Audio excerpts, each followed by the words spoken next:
Good evening or daytime or everything, depending on where you are in the world. I want to welcome you to my channel. Um, I've got a really fun project for you today. It is a design that I got to sort of reskin the color palette and sort of reimagine how the construction was going to go together.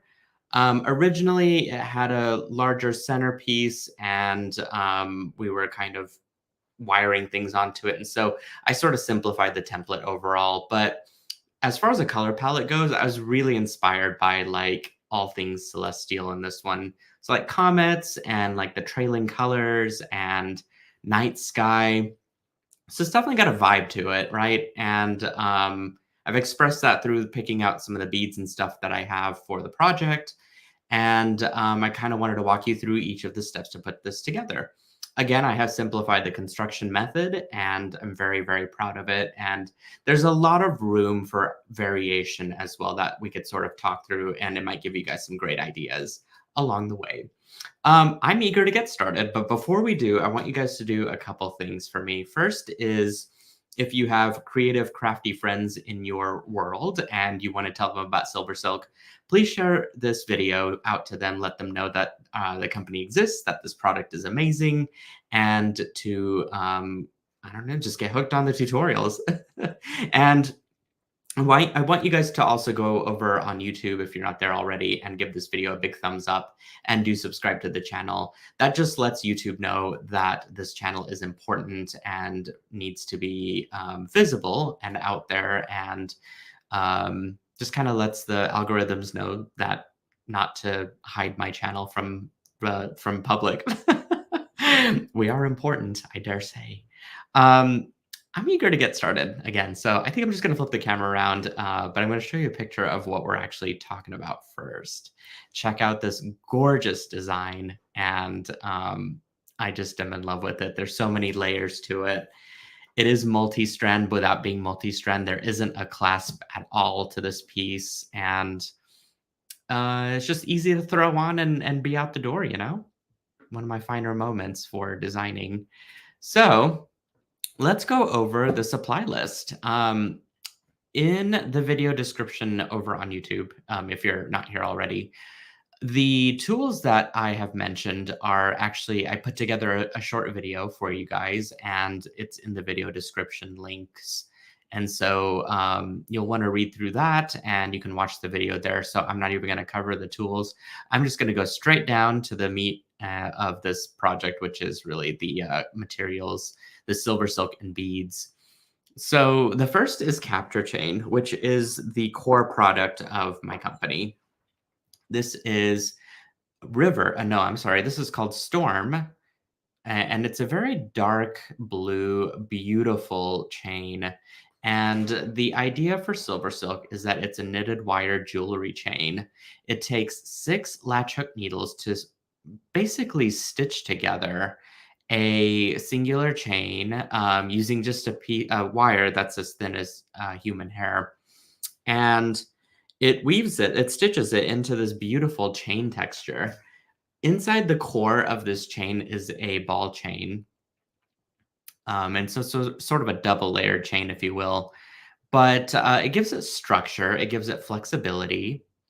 You can cut it without the chain fraying, which is amazing. And it just feels good and it looks so luxurious and very high end with the jewelry designs. I'm just I'm always surprised for what our folks that use SilverSilk come up with, and I'm even surprising myself sometimes with the designs I come up with. To me, SilverSilk is one of the most inspiring and jaw-dropping products out in the industry. There's nothing else like it. And there are proper ways to finish it off, and we'll be covering that in today's project as well, which actually brings me to the end caps, which are listed the second and third item in today's video. By the way, you will need 3 feet of this, and I'm just going to set it off to the side. All right, let me bring out my bindings. That's what these guys are. This is the bright gold colorway for the double and single strand end caps. The single and double strand end caps refer to how many channels there are within the end cap. This one's a double, and this one's a single. This finding is custom made for SilverSilk. It has 5 layers of metal plating on it so that you're not going to see any sort of tarnish or um, stuff happen to it. Really just tarnish. And I think it also contributes to how reflective that beautiful plating is. It does have my symbol on it, my little imprinted, not imprinted, I'm sorry, it's etched on SS for SilverSilk. And that way you do know that it's from my custom findings collection, because there are some imitations out there, but they don't have the stamp on it. And I think with that also, you never know what kind of plating you're going to be getting into. And you'll need 2 of the single strand and you'll need 1 of the double. Okay, next you will need a set of, let's see, this is the Tri-Fire Polished Beads. Which one were those? I think that's these. Tri-faced. Now I'm trying to remember which, oh, that's what these are. Okay, sorry. Lost my brain for a second.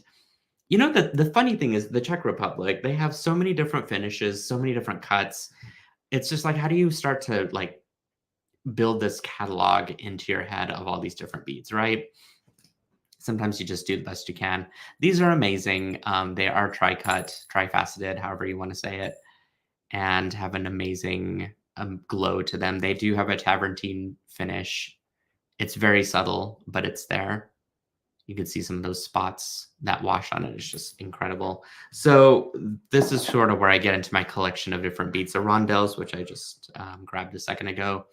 These are some really beautiful, cold, dark black color almost. It's not really black. It's like a Montana blue, I guess, would be the best term. Beautiful facet on them. They're just kind of mini rondelles to space out some of the other beads within the design. What else have we got? We've got the rondelle fire polish that I just showed you guys that. The 6mm Travertine finish. This one is gorgeous. I mean, I've not seen black done this well with the Travertine finish. All those spots of blue just kind of tie in well with the palette. And again, gives it that very cosmos sort of look and feel to the design. And then we've got some drops, which look like this.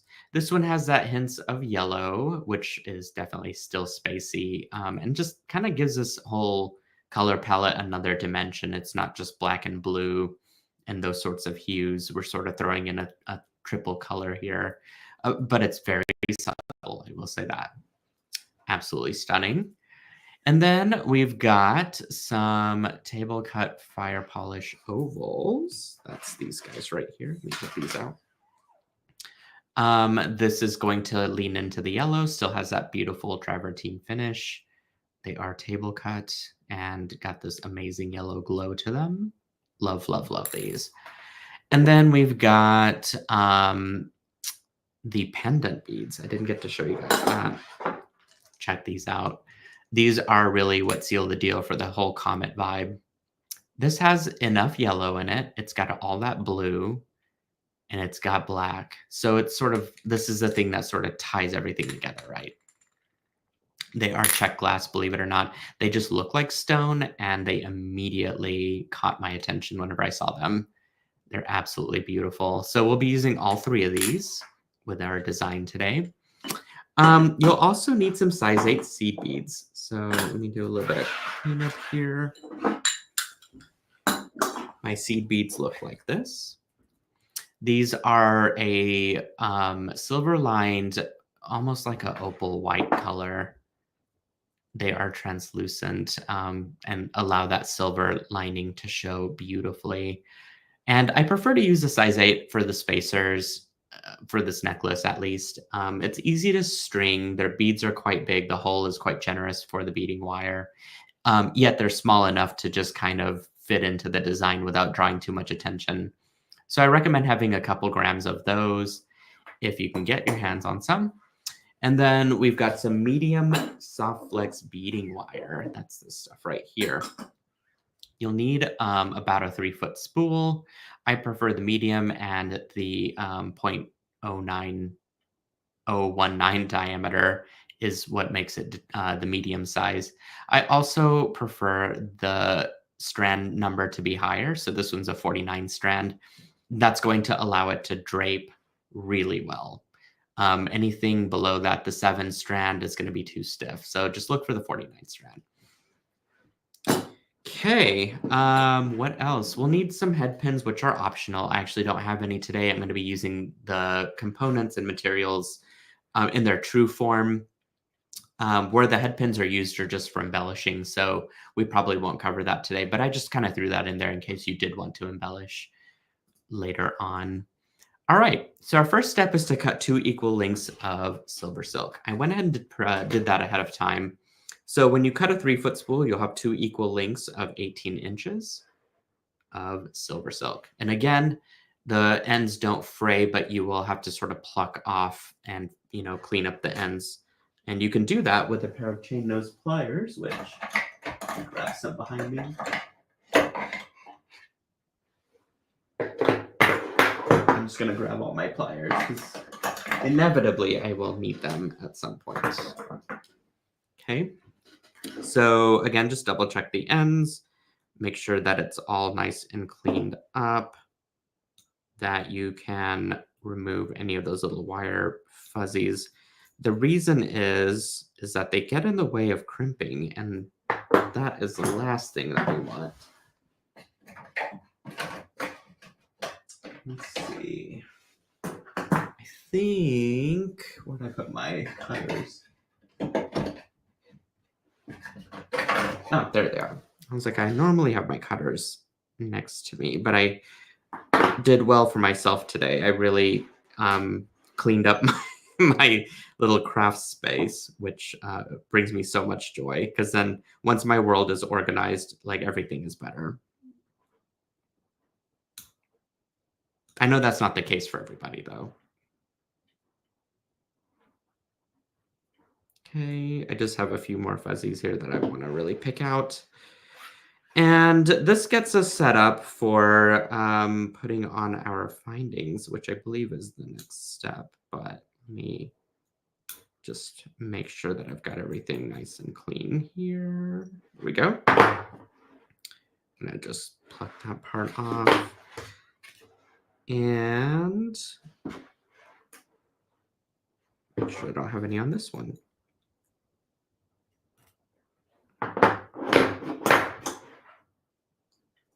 I'm going to trim off that little ball chain bead. It looks pretty good. So I've got nice and cleaned up edges here. I'm going to actually sweep my little workspace off there to the side. All right, let's move on to step number 2, which is to put on our findings. So to 2 of the ends of our silver silk, I'm going to grab my set of pliers that I need. I've got a pair of wide nose pliers, as you can see from the photo. I'm going to grab my findings here. Let's see. And I'm going to just grab one of my chains. Okay. You'll simply just stuff your chain right into the channel of the single strand end cap. And all you're going to do is just pinch it shut. Just like that. Brilliant. And I'm going to do the same thing to the other piece of chain. Grab a finding. Go ahead and stuff that into the channel of the end cap. If you've got a little piece of wire sticking out, which I do, you can either trim that off after you've crimped it, or just kind of roll it into the chain and it should just actually disappear, which it did. Perfect. So I'm just going to go ahead and crimp it shut. And that's all you do. You just kind of make sure that the seam is closed, that the chain itself won't slip out. And now I've got 2 ends that have the silver silk end cap attached and 2 sides that don't. So to the two sides that do not have it, we are going to actually attach our double strand end cap to. One thing I probably should pay attention to is making sure that my logo is face side up for both of these chains, and just to make sure that it follows suit for the end here. Okay, so I'm going to make sure that my end cap is logo side up, just like the other ones were, and then go ahead, grab both chains, stuff them inside, and give it a good press. All right, so now I've got the structure of my necklace pretty much attached, and we're ready for our next step. Okay, I'm going to grab some soft flex beading wire, and I have about maybe a foot to 14 inches, give or take. This is probably really just a scrap I had within my stash, and I'm going to string it through the double strand end cap and match up my ends there, just like that. And I'm going to start by stringing first a little tri-cut bead. It could be really any Czech glass bead that is wide enough to fit both wires, but this one seemed to work out pretty well. And I'm just going to go ahead and push that right up to the end cap, just like that.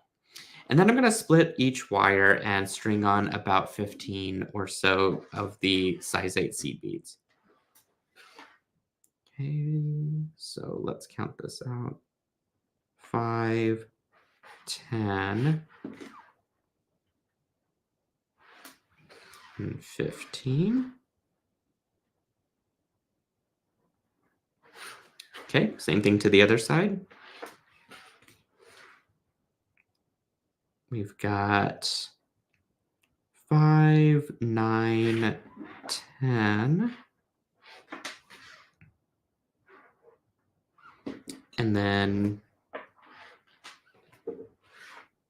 5 more. 1, 2, 3, 4, 5. Okay, that looks good. All right. Still following along with my photo here, which is a good sign. All right, so our next step, we are going to combine both of those wires together once again in a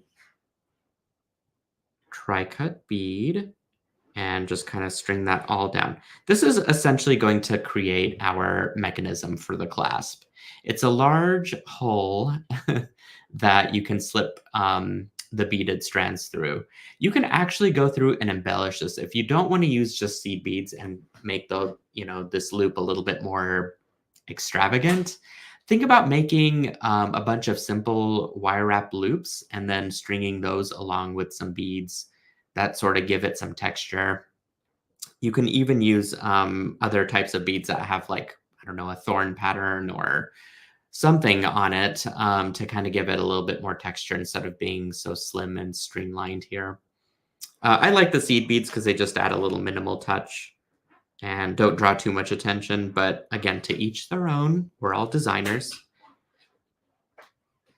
All right. So the thing with Czech glass sometimes is that not all beads are going to fit through both strands, unfortunately, which is fine. Just means that we got to find a workaround, right? So I'm going to string on a crimp tube, and I'm going to make a crimp there, but I want to use my magical crimpers like this. So I'm going to grab that little crimp into that divot, and I'm just going to give it a good press. Okay, it looks like a couple of my corners folded and maybe not the whole thing, but we're going to see if maybe turning it will help to start forming it. The idea here is to use that single divot within the magical crimpers to create a little beaded spacer. And it compresses over the wires quite nicely, actually, and just becomes part of the design. So once you've created that, you can simply just snip one of the wires away. And now we can just kind of add in our own little pattern of beads which is our next step. So I went and pre-strung that so I can sort of transfer from one side to the other here. I'm going to do a seed bead, a drop, and everything is spaced out with seed beads in this design. So there's going to be seed beads between each of the beads. And what it does is it gives those beads a little bit of room to really be shown off. And I don't know, just allows the colors to kind of drop and work together nicely. Okay. And also I should say that each of my strands end with a table cut bead just above the pendant, in fact, and it gives it a nice little pop of color just before you see this like large dark pendant. Kind of cool, isn't it? Alrighty, so now I'm ready to end my design with a seed bead. That will prevent the crimp from actually going through that larger hole of my check glass bead, and then you can string on your crimp. What I do for the end is I'm actually going to take my scrap wire and string it through. And you could do this once or you could do this twice. I think once is probably going to be good enough. And the reason for that is whenever I use the magical crimpers, it requires a little bit of extra padding inside of the crimp to really make it work well. So here I'll just do the same thing again. I'll grab it with my magical crimpers, press down, and that's the shape that we're actually looking for, which looks like a little pillow. And then you turn it on its side, make sure it's really inside of that single divot, that notch, and give it a good press around.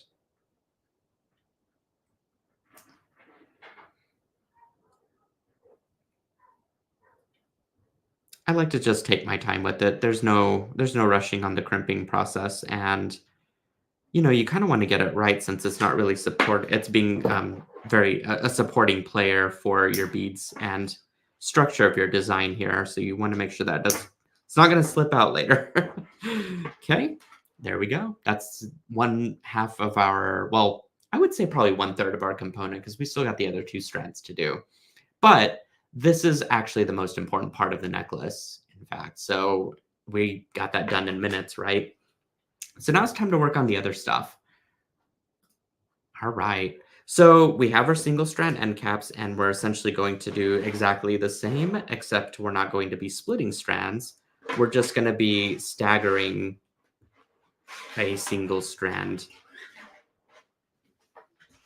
one on each. So let me bring one out. I went ahead and pre-strung a set of beads here. And I'm just going to hold this up in case you guys want to screen grab this and be able to replicate the pattern. So there it is. And it's random for sure. I didn't have any order or any law to this. I will say I did begin and end with a table cut bead, but otherwise it's really just like whatever you guys want to string is the right answer. And the idea here is to string on a crimp.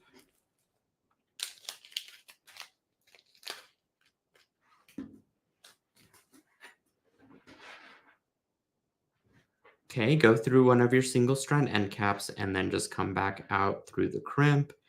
And same exact steps here. I'm just going to grab my magical crimpers, make sure it's inside that divot. Give it enough room for it to move around. So you want that loop to be a nice like 2 to 3 millimeter size loop there. And then create your crimp. Just like before. And I would also go on to say that this length is probably around 12 inches of beadwork. The other one that I have is slightly longer. It is 14 inches. So that's what creates that beautiful staggered effect when everything is sort of worn together. And I'll show you guys that at the end whenever we sort of complete this. All right, same process as before. Once we end our design, I'm just going to string on my pendant, my seed bead, and another crimp.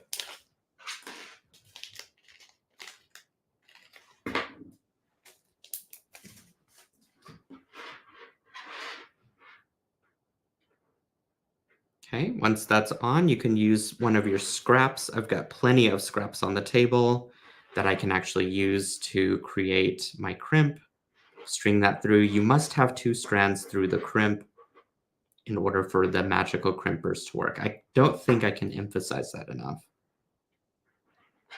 Okay, give it a good press all around.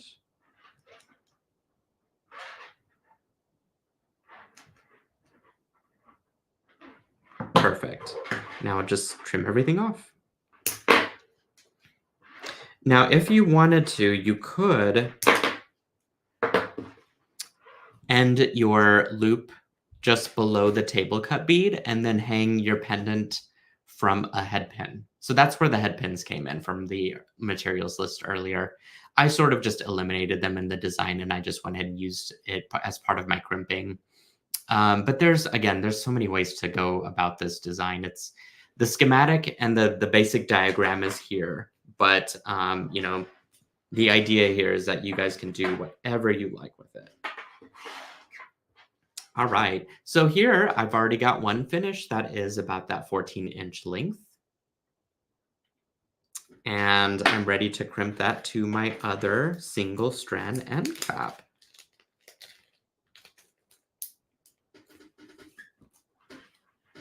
Same process as before. I'm going to string on a crimp, go through my single strand end cap, and then come out through that crimp. And in fact, here's that picture of that random pattern that we just did earlier. And we're sort of wrapping this little design up here at the end. Okay, I'm just going to pull it to where I have enough flexibility, but there are no gaps in my design. And now I'm ready to crimp.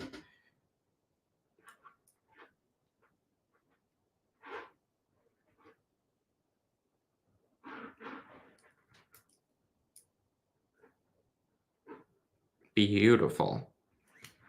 I just love how it all comes together. It's so easy to make. You'll probably spend the most amount of time stringing your beads, to be honest. So this is what it looks like when it's flat. And let me move it into camera real quick. Okay, so you've got one like little looped end here that connects to the double strand, and then these two that are on the single strand end caps. And now I can show you how to wear it. So let's go back to this, and I'm just going to flip my camera here back around. Essentially, you're going to take the short part, okay, bring it up to your neck, twist those other 2 strands around. Oh, there we go. Make them come back up front and drop each one of those into the loop that you made out of the seed beads.